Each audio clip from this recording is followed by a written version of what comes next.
Nasigi phongkiba tongan-tonganba pausisingda yaukhiba pausingi update pijari ahanbada maruoiba pau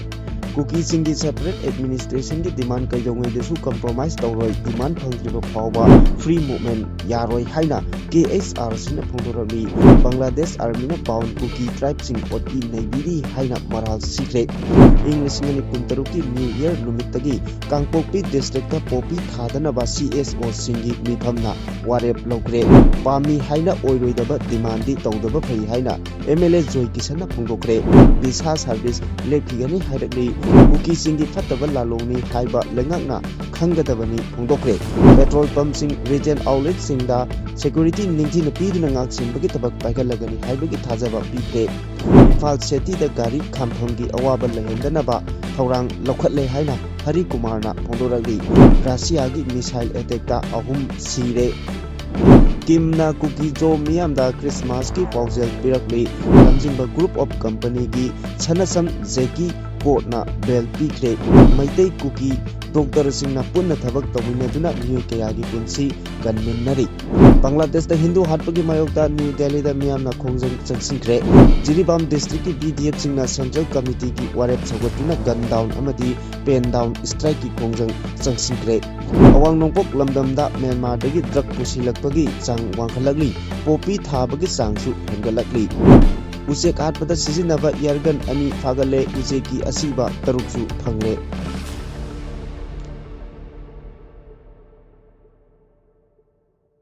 Hauzik pausing amuk sandona pijari cookie singna taliba makhoigi phongom thokpa demand ama oiriba justice dignity amasung separate administration gi wafamda kaidongei desu compromise tawroi cookie community singi separate administration laitriba fawbada lamdam asida santi resettlement popular government amadi free movement lairoi haina cookie human right council na thadokpa chirol amana hairi chirol asina makhatana Central government ki maikidagi cookie singna thengnariba awaba khudongchadaba sing asi kokhannaba amadi justice shanti amadi region asida tangdu leitaba phibam ama puraknabagi damakta separate administration ki demand asi athubada pinaba khongthang sing lokhotgadabani cookie amasung maitei community ani gi marakta thokliba lal asina maram oiraga state asida tangdu leitadaba phibam ama oire thokliba hingsa asina maram oiraga mara lejadaba miyoi kaya ama awaba mayoknare mayum makai yauna mamal yamlaba punsi kaya mang takba miyoi lising kaya na lanjenari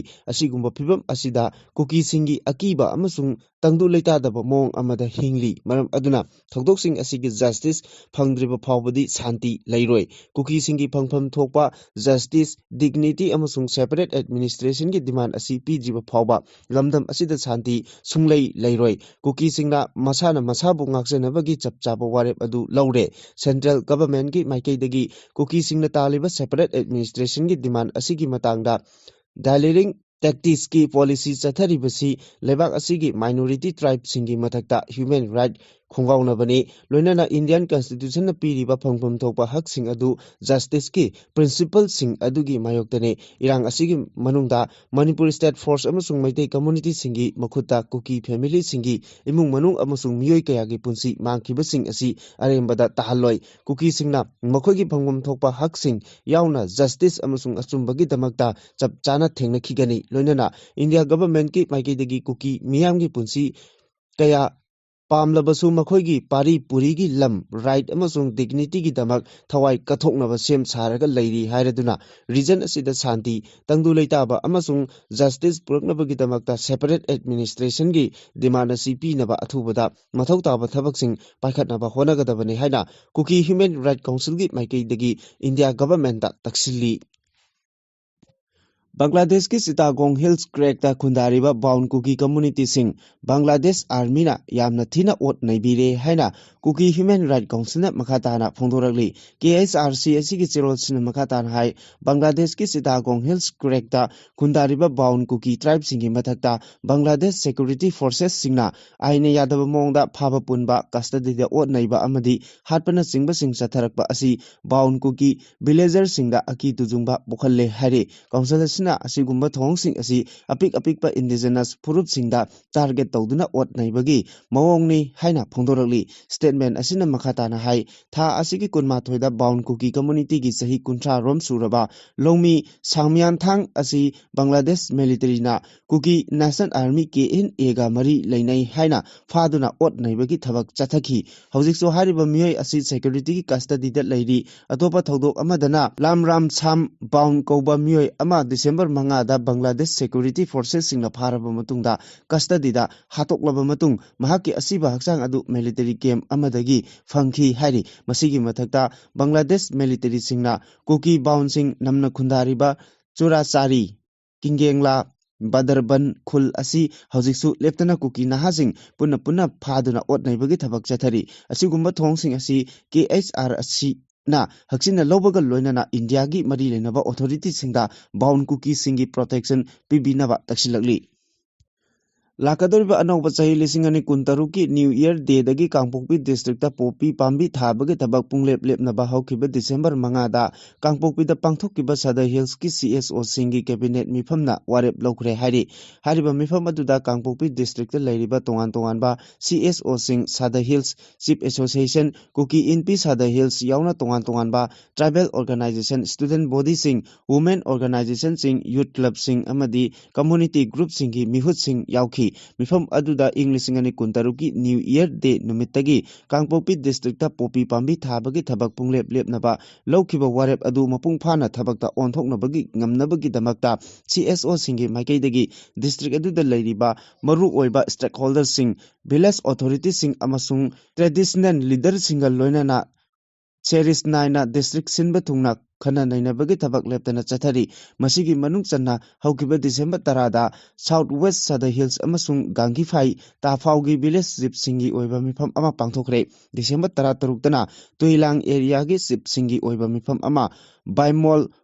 village da aduga December 18 dana cycle community hold up Ukhrul Bungpi amasung cycle area gi Kuki village zip singi oiba mifam pangthoki loinana meeting aduda saruk yakhiba organization sing amasung village zip singna Englishingani kuntaruk tagi makhoi gi jurisdiction singda popi asi mapung phana thaba thingnaba mat amata oina warep laukibani hari Kuki CSO singi maikei dagi makhatana phongdorok libina hariba warep asigi miyamgi interest ta maru oina popi cultivation da maram oraga social environmental economic amasung moral consequence ta sokaliba kaya asi yenglaga laukibani hariba warep asi Kangpokpi district ki miyamgi oiba apunba warep amasuni Kangpokpi gi district leiriba tongan ba CSO sing amasung maru oiba stakeholder kaya yauna pangthokiba mifamna Englishingani kuntaruki New Year Day dagi district asida popi thabagi thabak pungthing thingnaba warep asigi mayokta kanagumba village chief natraga authority singna thabak tawramlabadi public consultation meeting na laukiba warep ki matungina akanba action lokhatkani Kangpokpi district ki CSO singna nongna lawrakliba khongthang asi district adugi lam mapu singna mapung phana kannaba social harmony kahendana thamnaba amadi lakadoriba mirol singi future kannaba gi damaktani hare Haukiba chahi lisingani tarani thoigi December 12 da Imphal West ki Thangmaiban Kendra gi manung chanba Thangmaiban Sinam Laikai da miyamgi oiba ihau ama coverage pinaba honaringaida police na nongmai kapagi thodokta laikidraba Guwahati da base tawba crime news ki video journalist Thangjam Dijamani laikidabagi tarahumdoi suba ningsing thoram Thangmaiban Chairau singda leiba laikidraba asigi ningsing kubamda miyamna haika laika tamduna ikai khumnaba utkre thoram aduda amju gi president Asem Bhagda hanagi president W Samjai Thangmaiban United Club Naharol Laisemba Club Sinam Kaithel na Maya Paibi Amjugi membersing amasung imung manunggi miyoi kayana saruk yaki thorom aduda saruk yakiba Thangmaiban Kendra gi MLA Joy Kisan na haibada media yaudaba khunai asibaga chap manaba khunai amani numit nini humni pausi sing lepada khunai da piriba sapu asina mayek laraba khudam amani khunai asida paumi singna lawriba thodang asi asuki matik chawi apunba Manipur amagi damak media na lawriba thodang asigumna mipum khudikmakna tokhai bagi wakhalon thadokna duna apunba Manipur amagi dhamak thabak punna tawminasi paumi singna miyamda phangalliba I pau asina lebak asiki mitmai oiribani adubu paumi singna phangliba Honorarium asidi asuki matik PE athubada state asida anoba lengak ama soidana laglagani haibagi thajabalai loinana anoba lengak adu laglaga paumi singi yaifanaba kari karamba anoba scheme sing paikatpa yabage haibadu puthokduna khanagani miyamnasu media khunai asida lawriba thodang khangbiduna makoibu ikai khumna pifam thoi amaromda pami haiduna oiroidaba demand khak tawbiganu mang oinaba mang oina mangbana amani tawriba demand adu mai pakpa yabagi lambi leibra leitabra haibadu yamna munna yengadabani rajniti gi khudong chaba khara launaba honabada mai pakloidaba amasung oithokloidaba demand sing tawroidabani maram chadaba amadi oiroidaba demand singna maram oiraga khunai asigi mipum khudingmak awaba oheli haibasi demand tawriba kangbu sing aduna khangba chungani maram chadaba dimana lamdamasida charangnaba pibam kaya thoalibani ekhoi maselgi marakta khaibung tanabagi maram ohelibani lamdam asigi geographical boundary kaidраga manipur ama oigani haiba yaroi yelongaidagi hingminnaduna leirakriba phurupsingi marakta puksel khojel tinana nungsi chanana laiminaraba khaktada apunba manipur ama haibadu oigani haiki Tripura ki Agartala da leriba Assistant High Commissioner na thokiba notice amana Bangladesh da hojik thokliba thokaningda ba tawtokya asina maram oiraga Norman oina visa amasung consular service ngasidagi makatana notice ama thoktriba phawba matam kaktana thingjalle hairi marak asida Bangladesh da Dipu Chandra Das kauba ama tamthina phu chaiduna hatkiba thawdok adugi mayokta New Delhi da leiba Bangladeshi High Commission mamangda tongan ba Hindu ki group kayana akanba protest chathakre Mol nomda bom pokaibagi tawdokta angang ohum soklaga maitei da taisinnarakpasi kuki singi mabuk phattaba anoba lalongni haina lengang na khangna mathok tawgadabani haina salai kanba lupna thadorokpa chirol mana hairi chirol sina makata na hai lamdam asida matik chana leiriba forcing sijinaraga matam chana thijin humjinduna thawdoktuda chenaba sing phaduna mara leibagi matuk inna cherak piduna lebak achi rule of law leiba lebak ni haibadu lengakta utkadabani lengakna su utkadabani ingna chingna leiriba palelgi chamjaraba maitei khunja singda natana akoibada leiriba miyambu tangdu leita handaba amadi aki akhang pokhanba asi achumba khongthang nate lengangna chapchaba thodang loduna maitei amadi akoibada khundariba micham khunja sing asibu wakhal leitana leihanaba thorang thoksil athubada paikhalu amaromda chumdaba mongda palelgi khunja singda nangliba awaba asigi da natana lamdam asigi masi amada hek pamdaba thodu ama thorakpada iramdam asigi miyamna amata oina leminafam thui hairi Manipur da leiriba petrol pump sing retail outlet singda security ningthina piragani haina Manipur police ki maiki digi thajaba pikre haina Manipur police control room na thadorokpa chirol amana hairi chirol asigi matung inna hiram asiga mari leinana Manipur gi DGP na luchingduna lamdam asigi law and order ga mari leinana ngarang security gi oiba mifam ama police headquarter da pangthokre mifam aduda hiram asiga mari leinana department singi makok thongba sing loinana petroleum dealer sing su saruk khi hairi ngarangi mifam aduda petroleum gi outlet singda matik chana security force piduna ngak senbagi thabak paikhatkani haibagi thajaba pikre loinana police ki mobile team singnasu tongan ba petrol pump singda thamnaba amadi anti extortion mechanism gi mapangal hena kangkhatna basu honari haina police ki maiki degi phongdoki cherolsna makhata na hai petroleum pamsingdagi namduna sel khaibagi thabak chatharambani haiba mioi ani amasu fare loinana makatana thibo humbagi thabaksu chathari Nagamapal da hauzik mechanized rotary parking system semgaliba maramna matam kharagi matungdadi Imphal da gari khampham khudong chadaba mayoknararoi haina Imphal Smart City Limited ki Chief Executive Officer TS Harikumar na phongdokre pause asiga akhanna unabada mahakna hai Imphal City gi mi khwaidagi chinba amasung Gari khampham gi khudong chadaba khwaidagi chauna mayoknariba Nagamapalda miyamna hauzik thengnariba awabasi kokhanbagi pandamda akhanaba thorang asi lokhalakpani Nagamapal chungkham leirakta semgatliba rotary parking system asida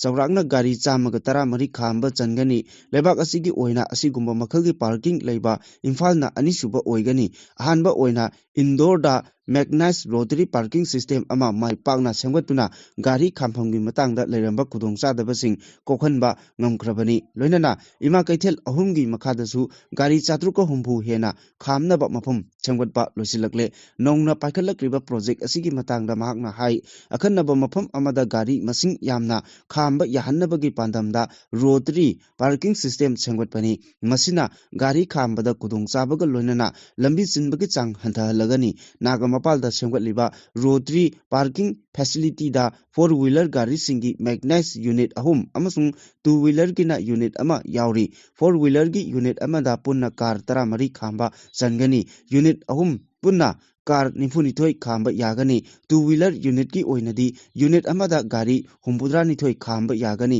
ꯃꯁꯤꯅ ꯃꯔꯝ ꯑꯣꯏꯔꯒ parking facility ꯑꯁꯤꯗ ꯈꯥꯝꯕ ꯌꯥꯒꯗꯧꯔꯤꯕꯁꯤ ꯒꯥꯔꯤ 113 ꯅꯤ operation ꯑꯃꯁꯨꯡ ꯃꯦꯅꯦꯖꯃꯦꯟꯠꯀꯤ ꯌꯥꯎꯗꯅ project ꯑꯁꯤ ꯄꯥꯏꯈꯠꯄꯗ ꯄꯨꯟꯅ ꯀꯔꯣꯔ 3 ꯔꯣꯝ ꯆꯪꯏ ꯃꯦꯟꯇꯦꯅꯦꯟꯁ ꯌꯥꯎꯔꯒꯅ ꯂꯨꯄꯥ ꯀꯔꯣꯔ 9 ꯔꯣꯝ ꯑꯣꯏꯒꯅꯤ ꯍꯥꯏꯅ ꯃꯍꯥꯛꯅ ꯃꯈꯥ ꯇꯥꯅ ꯐꯣꯡꯗꯣꯛꯈꯤ ꯔꯁꯤꯌꯥꯅ ꯃꯤꯁꯥꯏꯜ ꯑꯃꯁꯨꯡ ꯗ꯭ꯔꯣꯟ ꯁꯤꯖꯤꯟꯅꯗꯨꯅ ꯑꯀꯟꯕ ꯃꯑꯣꯡꯗ ꯑꯦꯇꯦꯛ ꯆꯠꯊꯔꯛꯄꯗ ꯌꯨꯀ꯭ꯔꯦꯟꯒꯤ ꯃꯤꯑꯣꯏ 3 ꯁꯤꯈꯤꯕꯒ ꯂꯣꯏꯅꯅ ꯃꯐꯝ ꯀꯌꯥꯗ ꯑꯃꯥꯡ ꯑꯇꯥ ꯊꯣꯛꯈ꯭ꯔꯦ ꯉꯔꯥꯡ ꯑꯌꯨꯛ ꯄꯨꯡ 12 ꯇꯥꯕ ꯃꯇꯝꯗ ꯔꯁꯤꯌꯥꯅ ꯗ꯭ꯔꯣꯟ ꯑꯃꯗꯤ ꯃꯤꯁꯥꯏꯜ ꯁꯤꯖꯤꯟꯅꯗꯨꯅ ꯑꯦꯇꯦꯛ ꯆꯠꯊꯔꯛꯄꯗꯒꯤ ꯌꯨꯀ꯭ꯔꯦꯟꯗ ꯃꯩ ꯐꯪꯕ ꯉꯝꯈꯤꯗ꯭ꯔꯦ ꯌꯦꯡꯊꯤꯅꯔꯤꯕ ꯂꯩꯕꯥꯛ ꯑꯅꯤꯒꯤ ꯃꯔꯛꯇ ꯑꯀꯟꯕ ꯃꯑꯣꯡꯗ ꯃꯈꯥ ꯇꯥꯅ ꯈꯨꯠ ꯊꯣꯡꯅꯔꯛꯄꯒ ꯂꯣꯏꯅꯅ ꯔꯁꯤꯌꯥꯒꯤ ꯗꯤꯐꯦꯟꯁ ꯃꯤꯅꯤꯁꯇ꯭ꯔꯤꯅ ꯊꯥꯗꯣꯔꯛꯄ ꯁ꯭ꯇꯦꯠꯃꯦꯟꯠ ꯑꯃꯅ ꯌꯨꯀ꯭ꯔꯦꯟꯒꯤ ꯈꯔꯀꯤꯚ ꯔꯤꯖꯟꯗ ꯂꯩꯕ ꯈꯨꯡꯒꯪ 2 ꯔꯁꯤꯌꯥꯟ ꯑꯥꯔꯃꯤꯅ ꯈꯨꯗꯨꯝ ꯆꯟꯕ ꯉꯝꯂꯦ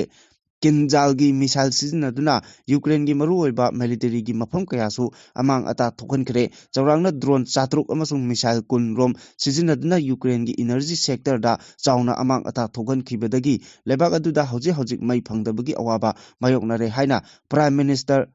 ꯖꯨꯂꯤꯌꯥꯅ ꯐꯣꯡꯗꯣꯛꯈ꯭ꯔꯦ ꯔꯁꯤꯌꯥꯅ ꯑꯦꯇꯦꯛ ꯆꯠꯊꯔꯛꯈ꯭ꯔꯕ ꯃꯇꯨꯡꯗ ꯄꯣꯂꯦꯟꯗꯅ ꯅꯣꯡꯆꯨꯞ ꯊꯪꯕ ꯌꯨꯀ꯭ꯔꯦꯟꯒꯤ ꯅꯣꯡꯊꯛ ꯂꯝꯕꯤꯗ ꯑꯀꯟꯕ ꯆꯦꯛꯁꯤꯟ ꯊꯧꯔꯥꯡ ꯂꯧꯈꯠꯇꯨꯅ ꯐꯥꯏꯇꯔ ꯖꯦꯠ ꯀꯌꯥꯃꯔꯨꯝ ꯂꯥꯟꯒꯤ ꯊꯧꯔꯥꯡ ꯇꯧꯗꯨꯅ ꯊꯝꯈ꯭ꯔꯦ ꯈ꯭ꯔꯤꯁꯃꯥꯁ ꯑꯃꯁꯨꯡ ꯑꯅꯧꯕ ꯆꯍꯤꯅ ꯂꯥꯛꯄꯗ ꯀꯨꯀꯤ ꯖꯣ ꯄꯨꯝꯅꯃꯛ ꯈꯨꯗꯤꯡꯃꯛ ꯑꯃꯠꯇ ꯑꯣꯏꯅ ꯏꯁꯣꯔ ꯈꯨꯔꯨꯝꯕꯒ ꯂꯣꯏꯅꯅ ꯑꯩꯈꯣꯏꯒꯤ ꯀꯝꯃ꯭ꯌꯨꯅꯤꯇꯤꯒꯤ ꯃꯤꯑꯣꯏ ꯀꯌꯥ ꯂꯥꯟꯖꯦꯟꯅꯗꯨꯅ ꯑꯋꯥꯕ ꯈꯥꯡꯂꯤꯕ ꯑꯃꯁꯨꯡ ꯃꯤꯑꯣꯏ ꯀꯌꯥꯅ ꯂꯩꯈꯤꯗꯕ ꯑꯋꯥꯕ ꯀꯌꯥ ꯑꯁꯤꯒꯤꯗꯃꯛ ꯄꯨꯟꯅ ꯑꯃꯠꯇ ꯑꯣꯏꯅ ꯃꯈꯥ ꯇꯥꯅ ꯂꯦꯞꯃꯤꯟꯅꯁꯤ ꯍꯥꯏꯅ ꯀꯨꯀꯤ ꯏꯟꯄꯤ ꯃꯅꯤꯄꯨꯔꯅ ꯄꯥꯎꯖꯦꯜꯂꯛꯂꯤ ꯀꯤꯝꯒꯤ ꯄ꯭ꯔꯁꯤꯗꯦꯟꯠ ꯁꯤ.ꯑꯩꯆ. ꯑꯖꯥꯡ ꯈꯣꯡꯁꯥꯏꯅ ꯊꯥꯗꯣꯔꯛꯄ ꯆꯤꯔꯣꯜ ꯑꯃꯅ ꯀꯨꯀꯤ ꯖꯣ ꯃꯤꯌꯥꯝꯅ ꯑꯋꯥꯕ ꯀꯌꯥ ꯃꯥꯌꯣꯛꯅꯔꯤꯕ ꯃꯇꯝ ꯑꯁꯤꯗ ꯐꯦꯁꯇꯤꯚ ꯁꯤꯖꯟꯁꯨ ꯑꯣꯏꯔꯛꯂꯦ ꯈꯥꯡꯕ ꯀꯟꯕ ꯊꯥꯖꯕ ꯑꯃꯁꯨꯡ ꯑꯄꯨꯟꯕꯒꯤ ꯊꯧꯅꯥꯅ ꯀꯝꯃ꯭ꯌꯨꯅꯤꯇꯤ ꯑꯁꯤꯅ ꯀ꯭ꯔꯥꯏꯁꯤꯁ ꯑꯁꯤꯕꯨ ꯁꯣꯏꯗꯅ ꯃꯥꯌꯣꯛꯅꯕ ꯉꯝꯒꯅꯤ ꯀꯝꯃ꯭ꯌꯨꯅꯤꯇꯤ ꯑꯁꯤꯅ ꯈꯝ ꯊꯦꯡꯅ ꯑꯋꯥꯕ ꯇꯥꯔꯕ ꯃꯇꯝꯗ ꯈ꯭ꯔꯤꯁꯃꯥꯁꯀꯤ ꯁꯛꯇꯤ ꯂꯩꯕ ꯑꯏꯪ ꯑꯁꯥ ꯏꯪ ꯇꯞꯄ ꯑꯃꯁꯨꯡ ꯗꯤꯚꯥꯏꯟ ꯂꯥꯏꯠꯀꯤ ꯄꯥꯎꯖꯦꯜ ꯑꯁꯤꯅ ꯑꯩꯈꯣꯏꯗ ꯑꯅꯧꯕ ꯑꯁꯥ ꯑꯃ ꯃꯉꯥꯜ ꯄꯤꯕ ꯑꯣꯏꯔꯁꯅꯨ ꯍꯥꯏꯔꯤ ꯀꯨꯀꯤ ꯈ꯭ꯔꯤꯁꯃꯥꯁ ꯂꯤꯗꯔ ꯐꯣꯔꯝꯒꯤ ꯑꯦꯗꯚꯥꯏꯖꯔꯤꯒꯤ ꯋꯥꯐꯝ ꯄꯜꯂꯗꯨꯅ ꯑꯩꯈꯣꯏ ꯈꯨꯗꯤꯡꯃꯛꯅ ꯆꯤꯡꯂꯦꯝꯂꯕ ꯈ꯭ꯔꯤꯁꯃꯥꯁ ꯊꯧꯔꯝ ꯄꯥꯡꯊꯣꯛꯃꯤꯟꯅꯗꯨꯅ ꯀꯨꯀꯤ ꯖꯣ ꯃꯤꯄꯨꯝ ꯈꯨꯗꯤꯡꯃꯛꯅ ꯄꯨꯟꯅ ꯏꯁꯣꯔ ꯈꯨꯔꯨꯝꯃꯤꯟꯅꯁꯤ ꯑꯃꯗꯤ ꯀ꯭ꯔꯥꯏꯁꯤꯁ ꯑꯁꯤꯅ ꯃꯔꯝ ꯑꯣꯏꯗꯨꯅ ꯑꯋꯥꯕ ꯃꯥꯌꯣꯛꯅꯔꯤꯕ ꯀꯨꯀꯤ ꯖꯣ ꯃꯤꯌꯥꯝ ꯑꯃꯗꯤ ꯊꯋꯥꯏꯅ ꯄꯣꯟꯊꯥ ꯄꯤꯈ꯭ꯔꯕꯁꯤꯡꯒꯤꯗꯃꯛ ꯄꯨꯟꯅ ꯏꯁꯣꯔ ꯈꯨꯔꯨꯝꯗꯨꯅ ꯖꯤꯖꯁ ꯈ꯭ꯔꯥꯏꯁꯀꯤ ꯃꯄꯣꯛ ꯅꯨꯃꯤꯠ ꯊꯧꯔꯝ ꯄꯥꯡꯊꯣꯛꯃꯤꯟꯅꯁꯤ ꯍꯥꯏꯅꯁꯨ ꯄꯥꯎꯖꯦꯜꯂꯛꯂꯤ ꯂꯝꯖꯤꯡꯕ ꯒ꯭ꯔꯨꯞ ꯑꯣꯐ ꯀꯝꯄꯅꯤꯖꯀꯤ chief managing director Sanasam Jackie high court of ꯃꯅꯤꯄꯨꯔꯅ ꯕꯦꯜ ꯄꯤꯈ꯭ꯔꯦ ꯂꯩꯉꯥꯛꯀꯤ ꯗꯤꯔꯦꯛꯇꯣꯔꯦꯠ ꯑꯣꯐ ꯏꯟꯐꯣꯔꯁꯃꯦꯟꯠꯅ ꯅꯥꯒꯔꯤꯛ ꯁꯨꯔꯛꯁꯥ ꯁꯥꯅꯤꯇ꯭ꯌ BNSS 2022ꯒꯤ ꯁꯦꯛꯁꯟ 483ꯒꯤ ꯃꯈꯥꯗ ꯔꯦꯖꯤꯁꯇꯥꯔ ꯇꯧꯔꯕ ꯀꯦꯁ ꯑꯃꯒꯤ ꯃꯈꯥꯗ ꯏꯗꯤꯒꯤ ꯀꯁꯇꯗꯤꯗ ꯂꯩꯔꯤꯕ ꯁꯅꯥꯁꯝ ꯖꯦꯀꯤ ꯔꯦꯒꯨꯂꯔ ꯕꯦꯟ ꯄꯤꯕꯤꯅꯕ ꯍꯥꯏ ꯀꯣꯔꯠ ꯑꯣꯐ ꯃꯅꯤꯄꯨꯔꯗ ꯊꯥꯔꯛꯈꯤꯕ ꯀꯦꯁ ꯑꯃꯒ ꯃꯔꯤ ꯂꯩꯅꯅ ꯃꯅꯤꯄꯨꯔ ꯍꯥꯏ ꯀꯣꯔꯠꯀꯤ ꯖꯖ ꯖꯁꯇꯤꯁ A. ꯒꯨꯅꯦꯁꯣꯔꯤ ꯁꯔꯃꯒꯤ ꯕꯦꯟꯆꯇ ꯍꯤꯌꯥꯔꯤꯡ ꯆꯠꯊꯈꯤꯕ ꯍꯤꯌꯥꯔꯤꯡ ꯑꯗꯨꯗ ꯄꯦꯇꯤꯁꯅꯔꯒꯤ ꯑꯣꯏꯅ ꯁꯦꯅꯤꯌꯔ ꯀꯥꯎꯟꯁꯤꯜ ꯅꯥꯒꯦꯁꯣꯔ ꯔꯥꯎ ꯑꯃꯁꯨꯡ ꯀꯥꯎꯟꯁꯤꯜ M. ꯕ꯭ꯔꯖꯦꯟꯗ꯭ꯔꯣꯅ ꯃꯍꯨꯠ ꯁꯤꯟꯈꯤ ꯗꯤꯔꯦꯛꯇꯣꯔꯦꯠ ꯑꯣꯐ ꯏꯟꯐꯣꯔꯁꯃꯦꯟꯠꯒꯤꯅ ꯀꯥꯎꯟꯁꯤꯜ S. ꯁꯨꯔꯦꯁꯅ ꯃꯍꯨꯠ ꯁꯤꯟꯈꯤ ꯄꯦꯇꯤꯁꯅꯔ ꯂꯝꯖꯤꯡꯕ ꯒ꯭ꯔꯨꯞ ꯑꯣꯐ ꯀꯝꯄꯅꯤꯖꯀꯤ ꯆꯤꯞ ꯃꯦꯅꯦꯖꯤꯡ ꯗꯤꯔꯦꯛꯇꯔ ꯁꯅꯥꯁꯝ ꯖꯦꯀꯤꯒꯤ ꯃꯊꯛꯇ ꯀꯝꯄꯅꯤ ꯑꯁꯤꯅ ꯑꯟꯔꯦꯒꯨꯂꯦꯇꯦꯗ ꯁ꯭ꯀꯤꯝ ꯆꯂꯥꯏꯗꯨꯅ ꯃꯅꯤꯄꯨꯔꯗꯒꯤ ꯏꯟꯚꯦꯁꯇꯔ ꯗꯤꯄꯣꯖꯤꯇꯔꯁꯤꯡꯗꯒꯤ ꯂꯨꯄꯥ ꯀꯔꯣꯔ 700 ꯍꯦꯟꯅ ꯈꯣꯝꯒꯠꯈꯤ ꯃꯁꯤꯒꯤ ꯃꯊꯛꯇ ꯂꯝꯖꯤꯡꯕ ꯐꯥꯏꯅꯥꯟꯁꯅ ꯄꯣꯟꯖꯤ ꯁ꯭ꯀꯤꯝꯗ ꯌꯥꯝꯂꯕ ꯁꯦꯟꯐꯝ ꯑꯁꯤ ꯈꯣꯝꯒꯠꯈꯤ ꯍꯥꯏꯅ ꯃꯔꯥꯜ ꯁꯤꯔꯤ ꯂꯝꯖꯤꯡꯕ ꯒ꯭ꯔꯨꯞ ꯑꯣꯐ ꯀꯝꯄꯅꯤꯖ ꯑꯁꯤ RBI Actꯀꯤ ꯁꯦꯛꯁꯟ 45(a)(i)ꯒꯤ ꯃꯈꯥꯗ ꯅꯟ ꯕꯦꯡꯀꯤꯡ ꯐꯥꯏꯅꯥꯟꯁꯤꯌꯦꯜ ꯀꯝꯄꯅꯤꯖ ꯔꯦꯖꯤꯁꯇꯥꯔ ꯇꯧꯗꯦ ꯑꯗꯨꯒ ꯃꯤꯌꯥꯝꯗ ꯑꯔꯥꯟꯕ ꯃꯑꯣꯡꯗ ꯄꯩꯁꯥ ꯍꯟꯗꯣꯛꯀꯅꯤ ꯍꯥꯏꯗꯨꯅ ꯏꯜꯂꯤꯒꯦꯜ ꯑꯣꯏꯅ ꯁꯦꯜꯁꯤꯡ ꯈꯣꯝꯒꯠꯈꯤ ꯚꯦꯂꯤꯗ ꯔꯦꯖꯤꯁꯇ꯭ꯔꯦꯁꯟ ꯑꯃꯗꯤ ꯂꯥꯏꯁꯦꯟꯁ ꯌꯥꯎꯗꯅ ꯕꯦꯡꯛ ꯑꯃꯒꯨꯝꯅ ꯂꯣꯟꯁꯨ ꯑꯋꯥꯡꯕ ꯔꯦꯠꯇ ꯄꯤꯔꯝꯈꯤ ꯁꯅꯥꯁꯝ ꯖꯦꯀꯤꯅ ꯀꯣ-ꯑꯦꯀ꯭ꯌꯨꯖꯒ ꯂꯧꯇꯨꯅꯔꯒ MOU ꯑꯃ ꯅ꯭ꯌꯨ ꯗꯦꯜꯂꯤꯗ ꯈꯨꯌꯦꯛ ꯄꯤꯔꯕ ꯃꯇꯨꯡꯗ ꯂꯝꯖꯤꯡꯕ ꯒ꯭ꯔꯨꯞꯀꯤ asset AM LIA Groupta transfer tauramki Chanasam Jeki gi matakta Prevention of Money Laundering Act gi Section 3 gi makada money laundering gi maral siri miyoi asigi matakta investigation chathari predicate offense loidri investigation gi final file tauba laitri Special Court PMLA na Prevention of Money Laundering Act gi makada trial chathari haina palli petitioner asil singani kulhumdoi January 18 dagi custody da lairakibani hari court bail pibaga mari lainana chathakibe hearing aduda court na petitioner na tharakiba bail application adu personal bail bond oina lupa lakh 15 gazette officer anigi security da pibagi ayaba pikhi Kangluk ki irang na sokalaba Manipur da yengthinariba maitai amadi kuki furuki doctor singna punna thabak tawminaduna miyoi kayagi mamal yamlaba punsi sing kannaba khonari haina national project amagi lusingbi Biswaya loitongbamna phongdorakli Aadhaar gi Chief Technology Officer oiramba Sarkan Nadhumanina hagdokhiba 10 ben ICU project asigi makada maitai amasung kuki furuki doctor punna thabak tawminari kumja lising ani kulhumdoi gi me thadagi hauna kanglop ani gi marakta hana sunabagi thogdok thokrabasu furup ani gi doctor singna miyoi kaya gi punsidi kanbada apunba thodang lominari hiram hasigi matangda social media platform X ta thagalakpa warol amada Biswaya loitongbamna haukiba chahi ani hena kangluk ani ki marakta hana sunaba thodok thokrabasu Imphal gi Jenims ta leiriba maitai gi specialist doctor amadi Churachandpur da leiba kuki gi doctor amasung nurse singna amato oina khuchamna duna miyoi kaya gi punsi kannuna lakhi tha 13 khakta ngairi bi nupi macha ama sarei hobadagi Churachandpur hospital da pukhalakibagi matangda palladuna yengthina riba kangluk ani gi ICU Special Doctor Singa Kucham Naraga Angang Adugi Punsi Kanba Ngamkibani Haukiba Sahi Ani Makai Romgi Manungda Churachandpur Hospital da Aruba Pibamda Layingba Lakiba Miyoi Lisingama Chamanga Yankai gi Punsi Kanbadasu Kanglup Ani Maki Doctor Singna Punna Thaudang Lominaki Haiba Wapam Pongdoki Mahangna Makhatan Hai Miyoi Bagi Punsi Kandaba Yade Haiba Professional Ethics na Mangda Thamlaga Yengthinariba Kanglup Ani gi Doctor Singna Punna Thabak Tongminaduna Lakibani Kumjale Singani Kulumdoi me thada Kangluki irang thokiba aduki mamangdadi Manipurda project asi khumang yauksinna paikhatpa ngamlami adubu Kangluki irang na maram oiraga project asi khongjel khara taptharabasu miyoi kayagi punsidi kannanaba khonabada maru oiba thodang loduna lakli punna leiminaba yadrabasu Kanglup anigi doctor singna technology ki mateng lauraga miyoi kayagi punsidi kanba ngamkhibani hairi Bangladesh da missing yamjadaba Hindu singi matakta ka henba thong chatharakpaga loinana lebak adugi Menmain Singh District da Dipu Chandra Das hatkibagi achumba wayal phangalu haina tongan tongan ba Hindu gi group singna New Delhi da laiba Bangladesh High Commission manakta khongjang changsinkre marak asida mahairoi lucingba Sharif Osman Hadiga mari leinaba Inkilaf Monchona Lebaki Mafam Sinba Tungna Akanba Khongjang Changsinduna Haujik Paliba Muhammad Yunus na Lusingba Lengak Inthura Naba Thorang Lokhatkani Haina Lokthokre Bangladesh ta Oirakliba Pibam Asigi Matangda Nungthil Bisa Hindu Parishad Amadi Atai Tongan Tonganba Hindu Organization Singi Miyoi Kayana New Delhi da Bangladesh High Commission Manakta Punduna Dipu Chandra Das Misigi Matangda Achumba Wayal Phangalu Amasung Bangladesh ta Kundariba Mising Yamjataba Purup Singhapi Senbibagi Damak Senbigadabani Aina Kolau Kaya Lauki BDF ki oina matam kuinagi mamangdagi tanduna ta lakba demand sing tha asigi kunithoi phawbagi manungda thabakta onthoktrabadi mathangi numit kulumdoidagi matam kaktana pen down amasung gun down strike ki khongjang changsilagani haina central committee na lauthokhibagi matung inna ngarang Jiribamgi BDF singna pen down amasung gun down strike ki khongjang changsinba hawkre Jiribam district BDF welfare association ki president Kangujam Ibohanbi amasung general secretary Laisrum Sanjitna phongdokhibada matam kuina BDF Singna Tanduna Lakpa Demand Sing Maru Oina BDF Singi Section 38 read with Session 35 of the Police Act Lisingama Chanipan Humpumathogi Makhada appoint Okiba Oibana Section Asida Paliba Term and Condition Asimak implement Tonaba Amadi Matam Chana pay structure sembinaba haiduna matamgi paliba lengakta haijadunata lakibane demand sing asigi makhat tarakpada hauzik paliba PR government asinasu BDF singi demand sing asigi marik chumba report semduna memorandum kaya thajinduna taksin kibasu laire adubu ngasi pawba thabak oina ontorak tabadagi Central Committee na lengak asigi mathakta khongthang kyarak thokna strike taunaba lauthokibani marak asida Manipur Police na daita lauduna committee ama semduna BDF singi service matter gi matangda examine tauduna government da recommendation ama thagatnaba September thada Home Department na order ama thokibaga loinana order thokiba numitagi paraga tha amagi manungda government da report submit taunaba order aduna khangan kharbasu tha mari suraklaba phawba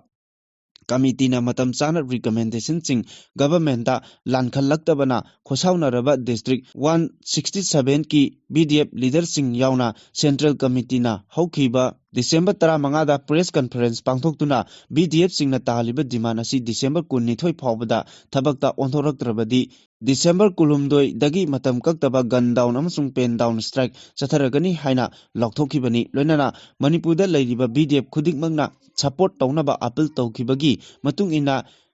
ngasi Jiribam district ki apunba BDF members sing yawba mifam ama hariba khongjang asi support taunaba warep lokibani loinana gun down pen down strike ki khongjang asi changsin khigani hari Haukiba sahi tara asida yumlo nariba Myanmar dagi opium based narcotics maru oina heroin asi awang nongpok India gi state singda smuggling tawbagi chang asi khangwang wangkhalagli Myanmar amadi Myanmar ga lonaba awang nongpok ki India gi state singda popi thabagi chang asisu hengalagli haina Narcotics Control Bureau NCB gi report amana phongdorakli NCB gi report asina maka taraduna hai awang nongpok ki state singda opium based narcotics sing phagat khibagi chang asi lisingani kulumdoida kg taret lisingani kunmari da kg mapal aduga chahi asigi oina kg kuntramathoi phagatpa ngamkhiba asina awang nongpok state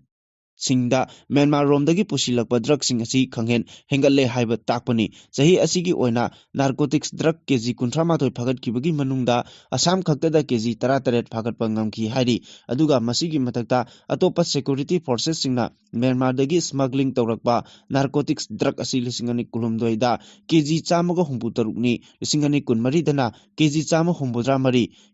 Phaba ngamkibani amaromda atopa enforcement agency Assam Rifles Directorate of Revenue Intelligence Manipur Police amasung Railway Police singnasu lepa laitana heroin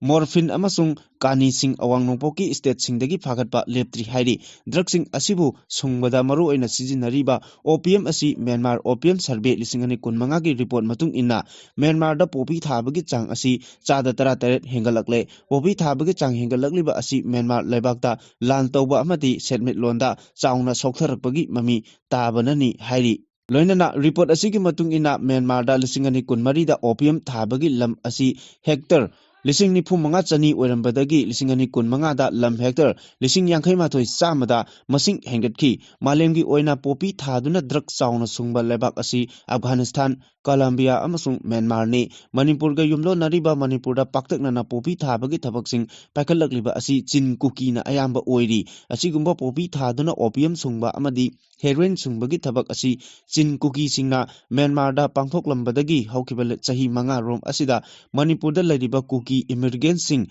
amadi singda ain kaina khunda silakhiba kuki singna Manipur da pangthokpa tunata lakli popi thari asigumlaba drug sungba amadi popi thabagi thabak sing asi kuki singna Manipur gi singda tharambadagi yumlo nariba state singda su popi thaduna drug sungbagi thabak asi tamna tamna chandorakhibani haujik Assam gi Barak Valley da popi gi thabak thabagi